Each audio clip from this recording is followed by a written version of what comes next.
So, welcome everybody to our race spotlight event. Thank you all for joining us. My name is Emily Ammann. I'm part of Strategic Programs Entrepreneurship team at Climate-KIC, and I will be your host moderating this event today. Feel free to use our chat to share your questions and comments, where my colleague Mario will be communicating also with you. Why are we here today? This event is part of EIT Climate-KIC's RACE program. RACE stands for Rapid Acceleration of Climate Entrepreneurs.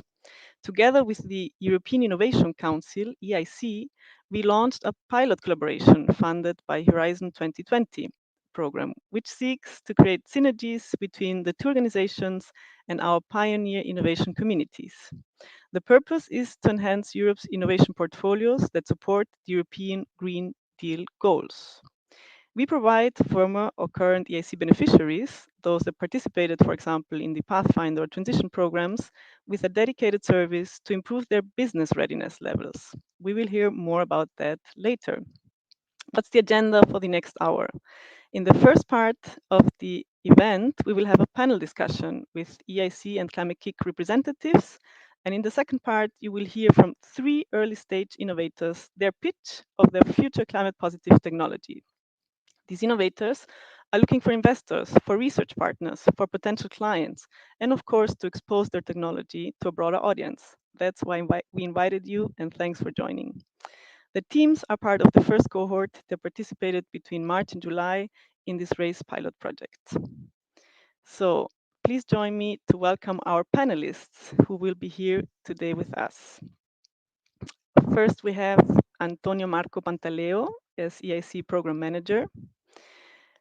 Antonio Marco Pantaleo has 20 years of experience in multidisciplinary research projects in renewable and clean energy technologies, in energy systems integration, in biosystems engineering, energy use in agriculture engineering, and food processing. He is European Innovation Council Program Manager for Energy Systems and Green Technologies. Antonio Marco is in charge of the development of a common vision and strategy for portfolios projects in energy and environmental topics to transform research ideas into market creating innovation. Thank you, Marco, for joining us today. Thank you. Good morning. Hello. We also have Agnieszka Taziaskova. Welcome. She's EIC Senior Advisor, Acting Head of the Sector EIC Business Acceleration Services.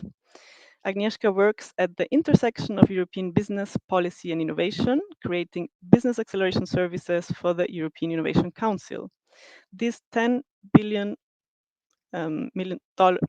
billion euro initiative supports growth of deep tech European innovation and startups and scale-ups. Funding is accompanied with world-class coaching and acceleration services to engage the whole ecosystem. Agnieszka brings along over 10 years of experience in bringing innovations from lab to market and impact analysis from European institutions and private sector. She uses this experience to build evidence-based acceleration services and grow the next unicorns in Europe. Welcome, Agnieszka, and thanks for joining. Yes, hello, Emily. Thank you for invitations and good morning, everybody. We also have Martin Schott from EIT Climate-KIC Strategic Programs. He studied biotechnology in Vienna and worked as Knowledge and Technology Transfer Manager. Since 2018, he is part of EIT Climate-KIC as Accelerator Manager and Impact Framework Lead. He has worked with many early-stage businesses projects in the last 8 years and supported them also to get out of the universities, to get out of the lab and into application. Thank you, Martin, for being here. Hi, Emily. Hi, all. Thanks for having me. Looking forward to a nice conversation.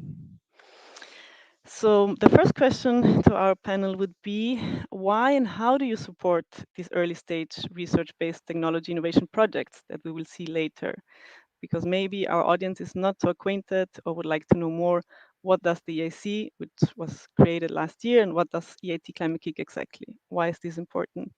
How and why do you support early stage research innovation projects? Agnieszka.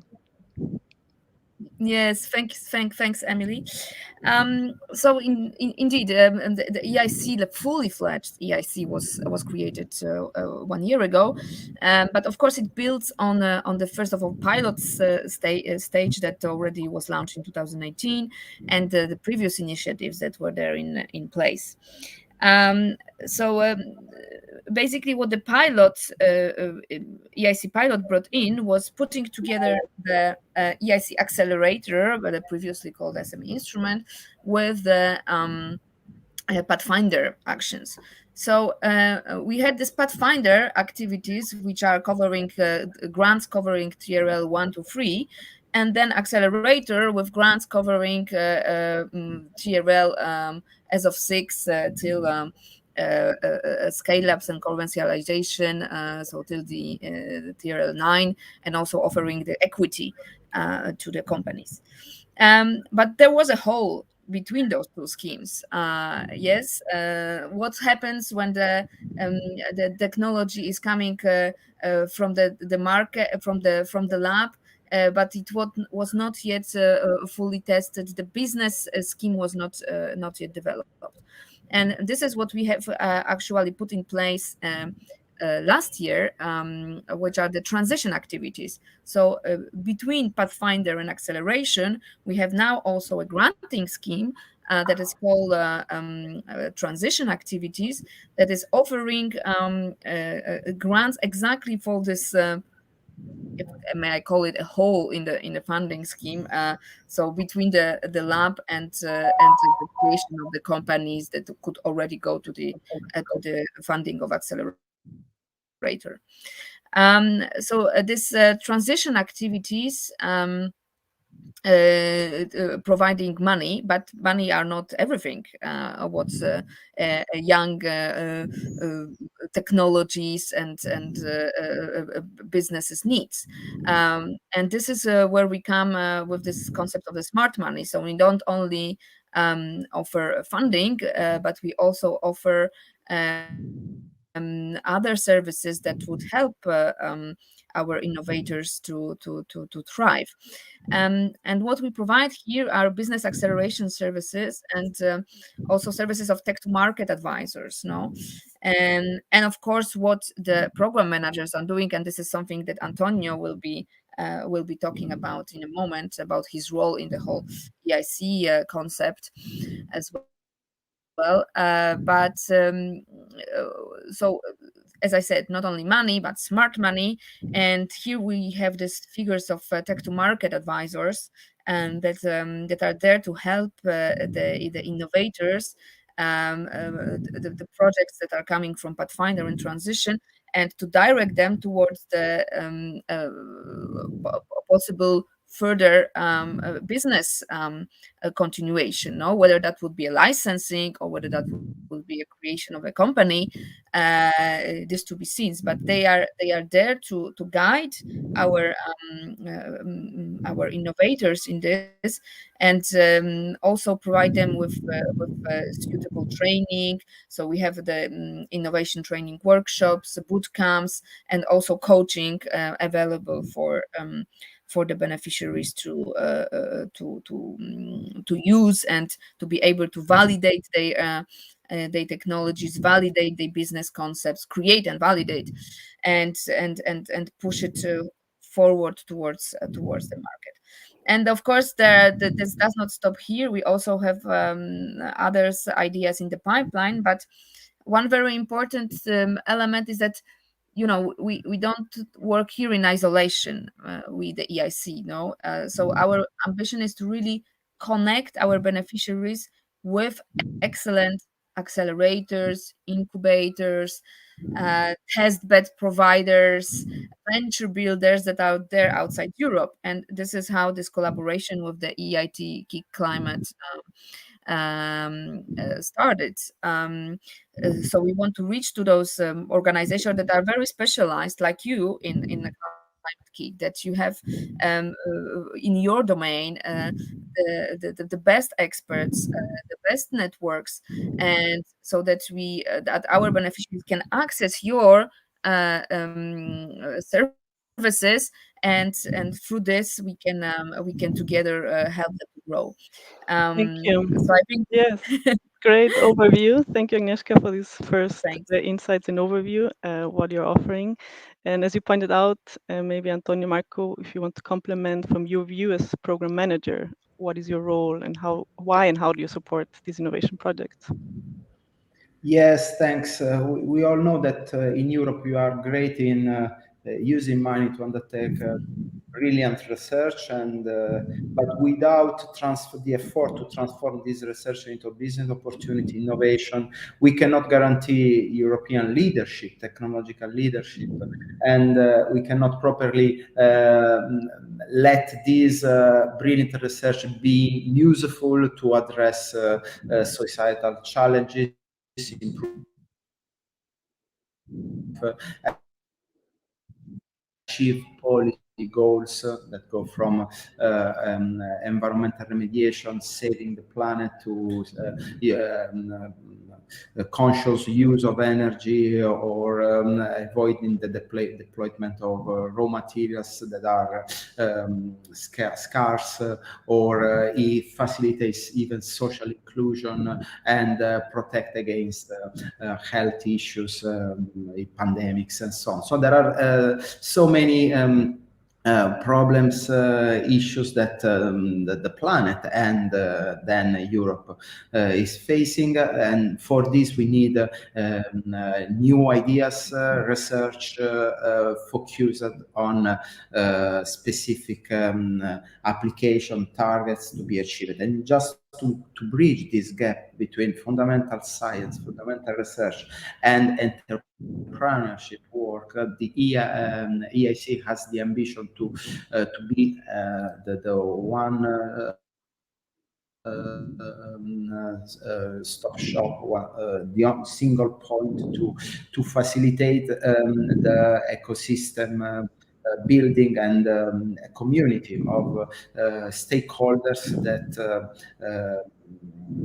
help to nurture research and innovation with all the ingredients that are needed to let scientists do their work, entrepreneurs do their part, investors. So we need different skills, competencies, and we as program managers try to inspire researchers with seeding, catalyzing innovation and seeding new ideas according to our vision that comes from scientific and technological knowledge and interactions with scientists, with entrepreneurs. And after doing this, after seeding new ideas and inspiring research in a specific direction, we try to help them to put in practice their idea, or to add to the team people that can help in this transition from fundamental science into transformational research.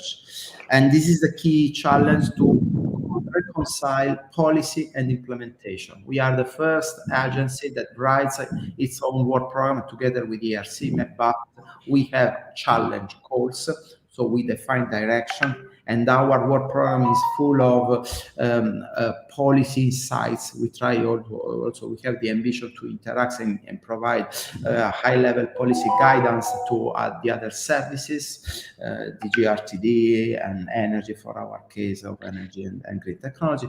And that's the key. So trying to establish and build an innovation community. Very, very interesting. Thank you, Antonio, Marco, also for your perspective, for your view.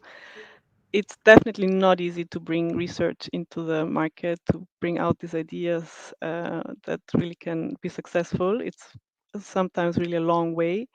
Martin, from your perspective, from Climate-KIC, how do you see this is a complement and a collaboration between EIC and Climate-KIC? Why and how do we support these early stage researchers? And what has Agnieszka and Antonio Marco mentioned about working in an ecosystem, bringing them closer to the market. Can you explain a little bit more, please? For sure. Yeah, as we heard, EIT Climate-KIC is a community of organizations, of partners, and therefore also of innovators and experts. And we are supporting from a very early stage with our business programs, but also with our educational programs, startups, people, but also organizations, whole regions, and cities. So it's not a single intervention. It's about a systems approach to bring together different players to tackle the challenge of climate change. And we've always seen in the past that highly innovative research-based results from universities or scientific organizations are very important, but we need them on the market. We need them in application, and therefore this program, the RACE program, and the cooperation with the EIC is very helpful to also try out new formats, new programs, and supporting highly innovative projects all over Europe and bring them together with our network. So with entrepreneurs, cities, regions, and our partners within Climate-KIC to get them nearer to the market, to get them nearer to application, and help them to really having impact. And that's what we are doing the last 10 years within Climate-KIC. As said, from a very early stage, already in the educational field, to a later stage and scale-up stage with startups, but not only startups, but also with our partners all over Europe. Thank you, Martin, for sharing your perspective and your insights. So it's really a pipeline, and it's a broad variety of work and stages. We are clear on that. And Tony, Mark, you mentioned what I found very interesting, this sharing visions, inspire, like guide innovators, researchers, where is the market going? It's not only about developing a product, but being aware, what does the market need? What are the solutions needed? Could you tell us a bit more? I think it could be interesting for our audience to know, how do you see this green sustainable technologies landscape that support the EU Green Deal in Europe? What are market trends, developments? What technological trends do you see, and how can such programs really support innovation across Europe? What is your vision at the moment? What a vision Yes, you're Emily, sharing? thanks. Of course, it is dynamic and it's always changing. But key issues is to address raw material scarcity and the dependency from raw materials, and it is more and more evident from Repower EU action and from the geopolitical landscape. To design our products with circularity in mind, avoiding the use of raw materials that are critical, scarce, and addressing the sustainability over the whole life cycle. This is for sure very important, and it applies to all kinds of technologies, from renewable energy technology and production, I'm thinking to photovoltaics or wind farms, and where there are parts, materials that are scarce, that imply a huge dependency of Europe from foreign countries, even if we want to produce our renewable energy on site, close to the demand, in decentralized applications, and avoiding the dependency from fossil fuel. But then if we have another dependency from rare earth materials or a specific component of our photovoltaics or power generators, based on renewables, but still using material from outside Europe, we have not solved the problem. And so we need to address these, and together with, in particular for sustainability and energy transition, increases awareness of customers and users and society of behavior that are environmental friendly, more conscious. And so we need to facilitate the participation of civil society and customers, end users, to the sustainable transition. So this applies to the consumption of energy, how we consume energy, but also how we contribute to restore and defend biodiversity and plant conditions. Thank you. Yeah, many different challenges we're facing, as you mentioned, in society. We're not quite critical point related to climate change. Action is needed, it's urgent. Of course, the developments in Europe are also affecting the way we see what our economy is built on, based our energy consumption. You mentioned it. It's a lot of different areas and sectors. Would you like to complement here, Martin? What trends, what are the market opportunities for innovations that deal and that support the Green Deal and that really look to tackle climate change? Yeah, as Antonio Marco said, of course, right now there is a high demand on the question of energy transition, but also energy savings to make us less dependent on external factors like we see in Europe at the moment. So therefore, the challenge to work with cities and regions to get resilient, to get clean, to get healthy is the challenge of our time. And therefore, we have to have in mind the whole picture and the whole system. So it really starts with energy, but we also have to see, and there is a demand in the topics of land use, but also how to make our financial system greener and more resilient towards external factors, as said. So it's also we are also seeing lots of solutions popping up in the financial and also in parts of democracy, because in the end this transformation also has to be fair. So the Green Deal is also in terms of a just transition mechanism, so that everybody in Europe and in the world can profit from these transformations. And that's a bright variety of challenges we are facing here, and therefore it's an important step to work together as EIC and EIT on these challenges. And with the RACE project is hopefully not the last to do that, and to support innovators and people to tackle these challenges. Thank you, Martin. We are closing this panel. I would like to ask you a last question, and maybe start with Agnieszka. Based on your experience designing, right, these services, you talked the need about access to finance, but there also the need to really, have a tailor-made program and activities to support, especially early stage innovators, for helping them to bring the innovation out of the lab to the market. What would you say are main challenges, but also opportunities working with these innovators, with these early stage research projects? What have you seen? What does really work well? What is maybe an interesting point to focus on? What would you support working with them? Yeah, so I would say the first thing is very simple and basic. Especially if you start quite early in the project, in the process and of the development of the innovation, is to really showing them what are the possible paths, no, and how they would project themselves on those paths. Whether I want to become an entrepreneur, or whether I would rather stay in research and go towards a licensing, or maybe half, and also seeing. And we've seen that in the portfolio of researchers that become entrepreneurs, founders of the companies. But at certain moment, when the companies become to grow, they need to step back and maybe hire a professional CEO, because it goes really beyond beyond of what they are best in, no, and they come back to research again. So there are different paths, and really showing them that there are different ways of commercializations are possible. So that's a first sharing. So also showing.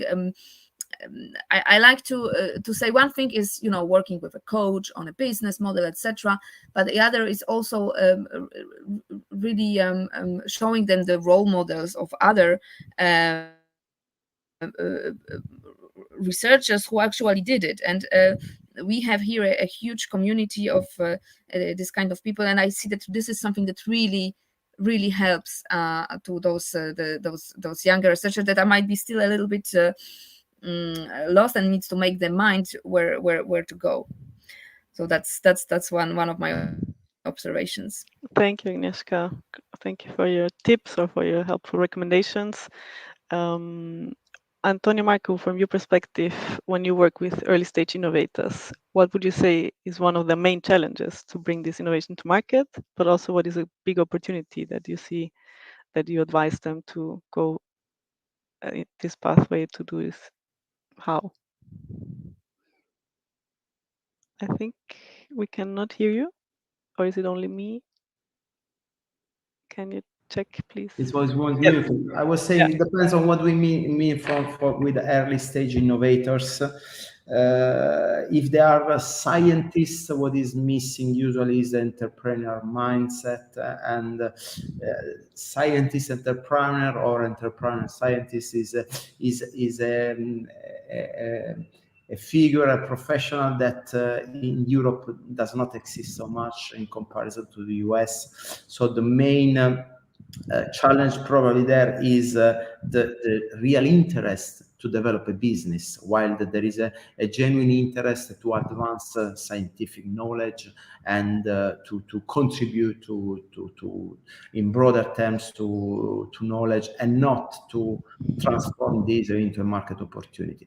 On the other side, if these early stages from an innovator from a startup, I think that yes, the problems, technical problems are several, are huge, but what is most important is the mindset, the capability to build a network, interact with people, know who knows, have the attitude, the flexibility, and the networking to know who can address each specific technical and scientific problem, and also financial problems. So these specific capability attitudes is also creating new markets for venture buildings, and there are companies consultancy work that to start up a company the right ingredients to let things happen. So to complement the team with the right scientists, but also the right sales managers and CFO and so on. This is venture building, and it means trying to address all the issues, bottlenecks of the innovation pathways with a systematic approach that has a methodology and some key ingredients to be considered. So it's also that one is science. Yes, thank you, Antonio Marco. Very good. Also, summary overview, like innovation management, right? How do you get this new mindset? How do you start a business? What does it mean switching or going over from focusing on technology readiness level, but what's the business readiness level? Where's your business model? How can this be applied? Very good insights and a good summary of what is really important in this path.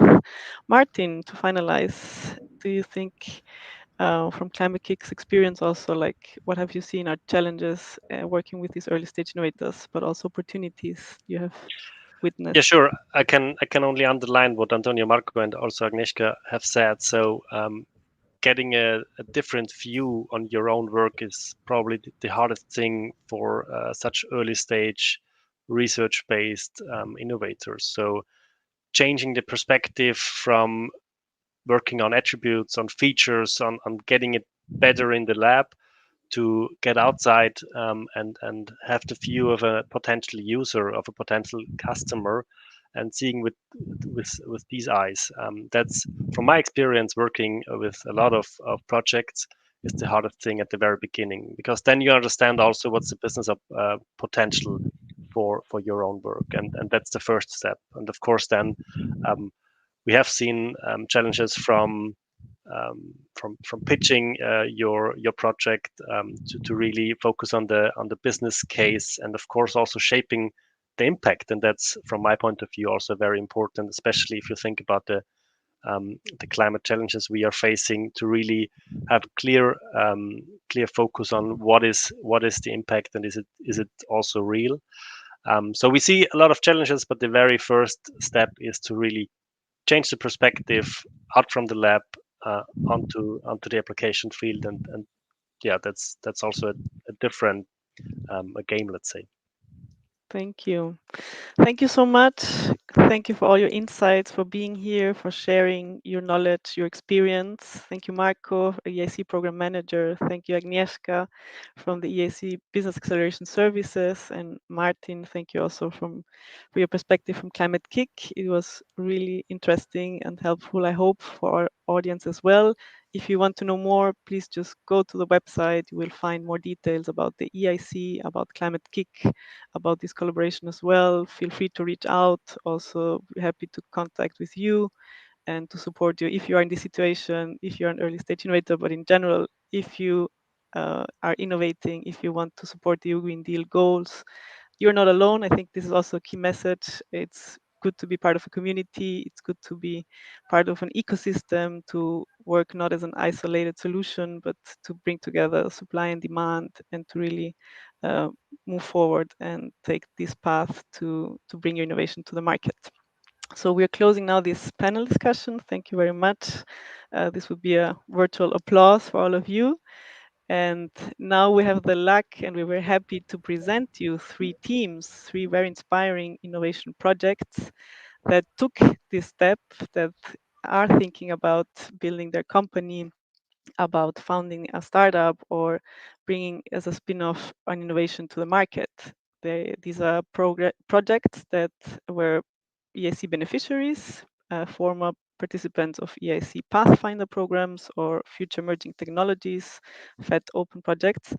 So they started to participate in this pilot in the race market uptake pillar that we called, and are here to show us their innovation, to engage with you, to, as I said, find potential investors or companies that would like to collaborate, or research partners to help them scale up their innovation, potential clients, customers, or just hear your thoughts, your comments, your feedback. That would be very helpful and appreciated. So let's go over to the second part of this event. It's time to hear their pitches and also the Q&A. You will be invited to post your questions, your ideas, your comments in the chat. And I would like to welcome our first guest speaker from one of these amazing and inspiring research teams from NoPest. Welcome, please, with me, Andrea Tagliani. He's a postdoctoral researcher. He's from the University of Milan, because NoPest is a research consortium coordinated by the University of Milano. They are developing a safe and environmental friendly alternative to pesticides using engineered peptides.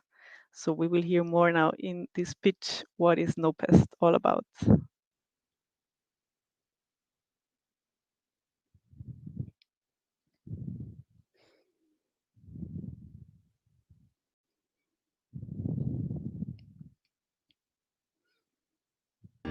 My name is Andrea Tagliani. I'm a researcher at the University of Milan, and today I will tell you about the development of sustainable plant protection products and their market uptake. The NoPest project came from the idea that current chemical-based pesticides are very polluting for the environment and for human health. Also, the European Commission wants to reduce their production by 50% by 2030 actually. The NoPest project takes the best knowledge coming from the pharmaceutical field for the discovery of new molecules, in our case peptides, which can inhibit the development of plant pathogens. Those peptides, those molecules we actually produce, can be in fact a sustainable alternative to classical chemical pesticides, which can be more environmentally friendly and can be produced in large amount in a sustainable way. So we use the approach of this field, but apply it to agriculture. As next step, we want to partner with the industrial partner to develop a new technology to produce those peptides in a sustainable way by using organisms like yeast or plants to produce them. So the same process by which yeast use to produce beer, or maybe we will produce them thanks to plants in large amount. This can be a sustainable alternative also for the production of those peptides at the industrial scale, and which will broaden actually their application in the agricultural, but also in other fields probably.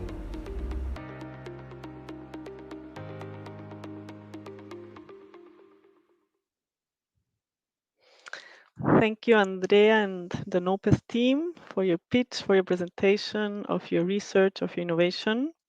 So please feel free to ask your questions in the chat, your comments, your ideas. And until we wait maybe for the first questions, I would like to ask you for the next steps for scaling up. You're also looking for an industrial partner, right? That can support you. What expertise or technical background are you looking for your next steps? Yeah, Emily, thank you for the opportunity. And yes, we are seeking industrial partners which can have experience both in the agrochemical field, which know already in our case, the fungicide market, but also maybe experience in the pharmaceutical field. Because as I was saying in the pitch, we use a pharmaceutical approach, but apply it to agrochemicals. So yeah, the partner we're seeking for can come from different fields actually. Perfect. Thank you. And you've been developing like a business model or looking for application areas, fields, the market opportunity, right, to bring this innovation really into the market. How would you describe this opportunity? How big is the agricultural pesticide sector? How relevant is it? Actually, we estimated 50 billion euro, and specifically the fungicide market, which is the part of this market which we are targeting now, accounts for an estimated 15 billion euro. But actually, our technology can be applied to this field as to other fields of the pesticide, but also other markets, also in the pharmaceutical. So the application can be very wide. Perfect. Thank you. And would you like to share a bit more about your business model? How are you planning to make money with this innovation and to bring it to the market? Actually, we want to take it to the market, but we would like in the next future to partner with an industrial partner and to apply for some grants, European grants, because still we are going out from the lab scale and trying to enter the test in real life, like in the field, for example. So we need still some tests, and we want to partner and to take to a higher BRL and also TRL our solution. Perfect. Thank you. You're focusing on scaling up the innovation and also laying the basis for what could be a business model. Yeah. Thank you, Andrea. This was Thank you. questions from the chat. We will also share your contact details. Please visit their website, and you can also contact directly with Andrea Tagliani and the team. Please share also this information if you know other industrial players or researchers or potential collaborators. Feel free to reach out. Thank you, Andrea, for being here, and we wish you all the best. Thank you, Emily. Thank you.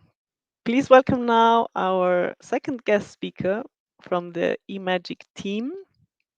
It's Alberto Blasquez. eMAGIC is a collaboration project coordinated by CIDETEC in northern Spain. They are developing a new battery system based on abundant magnesium rather than on scarce lithium. Hello, Alberto. Hello, Emily.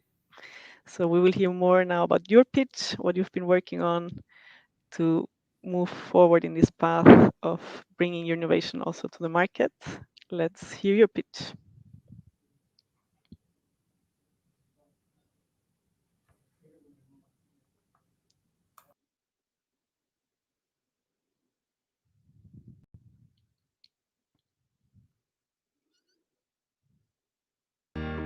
Hello, my name is Alberto Blázquez, and in this presentation I will show the progress made in the framework of the European project eMAGIC.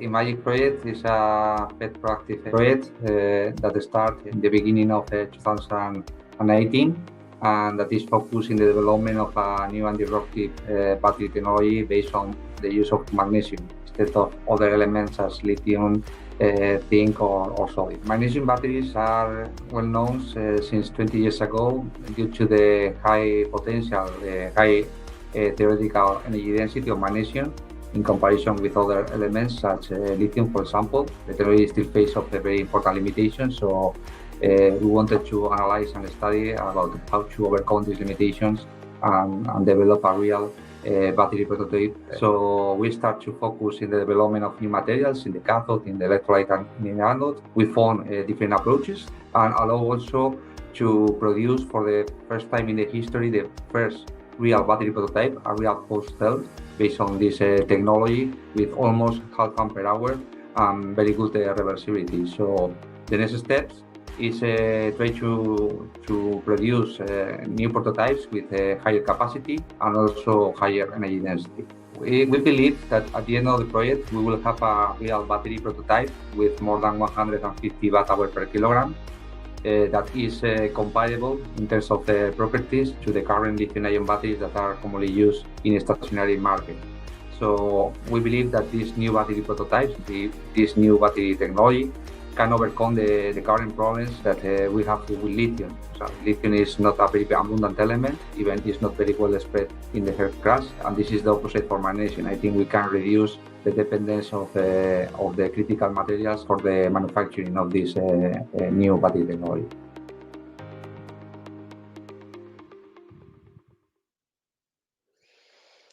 Thank you also very much, Alberto, and the eMAGIC team. You're working with this together with many colleagues. You have also many collaborators, a big consortium behind you. And maybe some people from our audience are also wondering because there are only men presenting, but you have also colleagues, female colleagues that could not participate here today, but that were participating in our program. So very happy about that. Could you also please ask your questions in the chat if you have comments, ideas, feedback for eMAGIC for Alberto. I would like to ask you if you can explain a little bit more about the application fields, like where do you see most potential, where would you like to see this magnesium battery applied and sold to where in the market? Okay, we believe that our technology can fix very well with the stationary market, stationary applications. That to say that we can link our battery technology with energy production for renewable energies, solar or wind, for example. The question is that our battery technology is not going to be competitive in terms of energy density with lithium-ion batteries in the case of electric vehicles, but we believe that due to the safety and good electrochemical performance, we can go ahead and we can fix very well the needs in the stationary sector. So we have already to make some progress in the technology and also to evaluate the environmental impact and the cost analysis in order to assure that this technology can be competitive. Great, thank you. We have also a question here from the chat from Corina. When do you foresee having the first battery? What time frame? And you mentioned already that you want to measure, of course, the climate impact, the real advantage of it, because there is a strong competition, right? And the market is having many different players developing similar ideas around this. Of course, big brands are already working on this. So when do you foresee having the first battery, and what's your plan really to, why are you different? Why is your solution better and more impactful? What would you say? Okay, that's a very good question. So we already developed the first battery prototype, a real postal system with some performance that can be competitive with some lithium-ion batteries technologies. So we also think that if, for example, take into account the growth of the electric vehicle and also the stationary applications, probably we are not going to have enough lithium or even other materials that are commonly used for lithium-ion batteries manufacturing, such nickel, cobalt, and so on. So we think that our technology can reduce the stress in the growing of a stationary market, because we can implement a new battery technology that is based on not on very abundant elements. So I think the good point and the strong point of technology is that we don't use, let me say, not abundant elements. Another important point is also related with the safety. We can, all of us, we have seen in the news, for example, electric vehicles based on lithium batteries that has burned quite fast and quite violent. So our technology is very, very, very safe. So we also believe that that is a very strong point. Thank you. Thank you, Alberto Blasquez and the eMAGIC team from Spain. Very inspiring, and we wish you also all the best. We will put also your contact details. Please, if you are interested to get to know and learn more about eMAGIC, visit their website. You can contact directly Alberto via email, and also share this information if you have in your network potential collaborators, clients, companies that are interested to support this innovation. We wish you all the best, and thank you again, and also Thanks to your whole team. Thanks a lot, Emily. Thank you, Alberto. Well, we are already now welcoming our third guest and speaker from the ALICE team from UK. Welcome Yannis Yeroupoulos from the University of Southampton. ALICE is a system conceived at this university in the UK that aims to exploit special microbes to convert human urine into electricity. Very interesting. We will also hear your pitch now and have space and time for questions and comments. So let's hear more about ALICE. What is this innovation about? Morning, Emily. Thank you. Good morning, everyone. This is a presentation about ALICE, which stands for Active Living Infrastructure Controlled Environment. The idea behind the ALICE project is to use live microbes to turn what we normally throw down the drain into useful energy, cleaner wastewater, and nutrient-balanced liquid fertilizer. The technology that underpins this idea is one known as the microbial fuel cells, which is part of the bioelectrochemical systems family. The technology has advanced on the readiness level scale. So the natural next step is to commercialize. The next steps at ALICE are to create an interface, a set of products that can be taken up by everybody and used much more widely. By being able to have experience with technologies that can transform things we do every day into useful resources, I think will really capture people's imagination and really help them think in new ways about what sustainability can be. I think that what we will see is arrays of these microbial fuel cells providing real energy for homes, possibly at the community level, where many arrays will start to process community waste to provide things like street lighting, power for mobile phones, a charging point, bioelectricity, and electricity generated not by incineration of organic matter, but by metabolism, by the regenerative actions of microbes on our resource streams and our waste streams, really can change the impact of human development.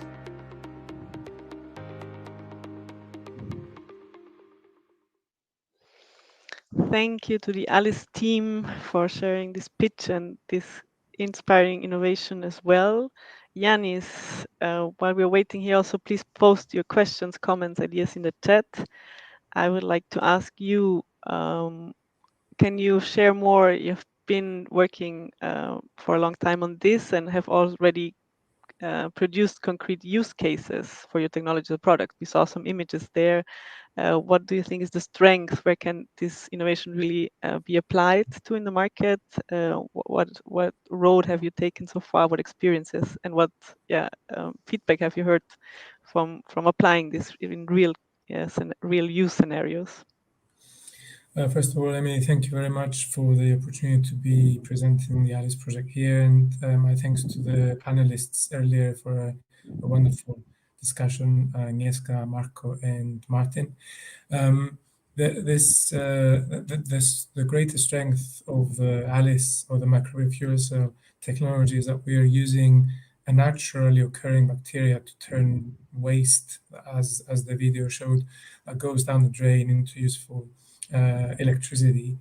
And the way that we have applied this or implemented, we have demonstrated other dimensions to the advantages of having this in remote areas and disconnected rural areas. So, for example, the Sesame secondary boarding school in Kisoro, Uganda, 600 pupils attending the boarding school and having light at night. That was the impact that we measured from that trial.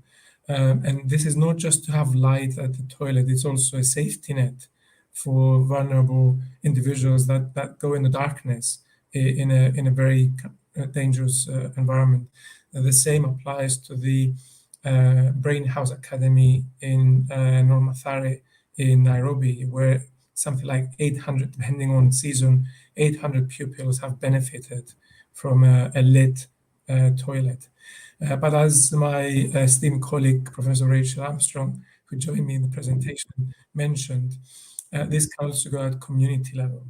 So the one community level example we have is an informal settlement in peri-urban Durban, where something like 350 to 400 households have benefited from a converted shipping container to a toilet, bathroom, and hand wash basin facility, which was lit at night. And the majority of the community have been using just the one converted shipping container because it was the one that was providing light.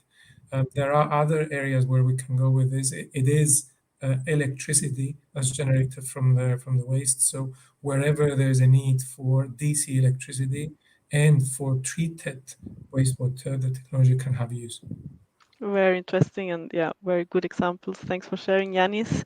Just to finalize, another question that came up, what is the climate impact potential from your point of view? Of course, energy is a big topic. We heard it in the panel discussion. So the climate impact potential you see with using this technology and innovation. This is it allows me. Thank you for the question. It allows me to elaborate a little bit on the interactions we've been having with industry. When we talk to the wastewater treatment industry, for example, and from an environmental impact perspective, one of the huge challenges is the avoidance of large amounts of electricity or energy use for the treatment, but also the avoidance of certain chemicals in coagulation, flocculation to help get rid of the heavy weights out of the wastewater. And having a technology in line, not necessarily in competition, but in line with other wastewater treatment stages, enables a wastewater treatment company to offset some of those energy consumption metrics and some of those difficult chemicals that are added to the treatment process to help with treating the wastewater. So there's an element of our technology that contributes to that. Depending on materials that we're using, we have also seen the production of liquid fertilizer. Microbes are excellent recoverers of nutrients from their feedstock. And they've been doing it for millennia. So a technology like this allows us to recover those nutrients in a very readily usable manner, so that we can then discharge that directly to the land as a liquid fertilizer. So these are the measurable impacts we have seen, even from lab and a bit beyond the lab scale trials that we've done. Great, thank you. We're aligned with this circular mindset, circular economy also, that there's no waste, right? It's just an error of design and how we can be really regenerative. Thank you, Yanis, for sharing. We're running out of time, unfortunately. Would love to hear more, but please go to the website. We will post it here in the chat as well. Contact the ALICE team, Yanis and the team if you want to get in touch. They're super open for new collaborations, for finding partners, and to really scale and bring this innovation to different countries, sectors, areas. You've been also outside Europe already, so congratulations, and we wish you also all the best in this journey, and thanks for participating in this project, in the program, and being here today. Thank you, Yanis and the team. Thank you. Thank you. So we're finalizing this event. Before we say goodbye, we would like to invite you, if you're interested, to hear more and to participate as these early stage innovators, these teams did. We have an open call for the second semester, and I want to invite just briefly Martin to explain us who can participate, who can apply, who can benefit from this, and what does it mean to participate in the market uptake program. Please share. Thank you, Emily, and thank you especially to the three teams, eMAGIC, NoPest, and Alice, for sharing their insights and also the results of the last weeks. I want to show you what is next, what is coming next. So there will be, as Emily said, a call until September. So we will share the link to the form in the chat. So if you want to apply, please use the link, or of course visit our website of the program. We will also share it in the chat. Who can apply? So all former and or current EIC beneficiaries from different programs from the ESC, the EIC Pathfinder, the Innovation Launchpad, or also the EIC Transition. So if you are or have been in an EIC program, please apply for the RACE pilot. Your innovation should have, of course, a climate impact potential, and you also should bring, of course, some time and motivation to take part into the program and to also cooperate with other entrepreneurs to get the next step in your journey. What can you expect in these 3 months from October until December? So we will give you the opportunity to have some online learning material, to get access to our online learning platform. Especially you will get individual coach, so really one-on-one sessions to really work on your project.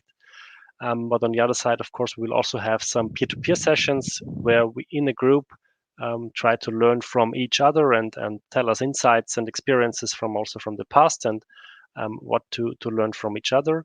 And as you have seen here today, networking events to bring you together with our community from the EIC and the EIT. So if you are interested, please use the link to our call. Until September, it's open, and we are looking forward to have you in our next batch. Thank you, Martin, for the invitation, for the info. Please feel also free to share this link and information if you know any potential participants that could be interested. That would be very helpful. Thank you. So let's thank our panelists and speakers once more for this event, for participating, for sharing. Thank you, our audience, for your interest, for joining us in this Spotlight event. We hope you enjoyed it. We hope that you learned something new, that you got inspired by our amazing teams and their fight against climate change. Thank you. Have a good rest of the day, and hopefully see you soon.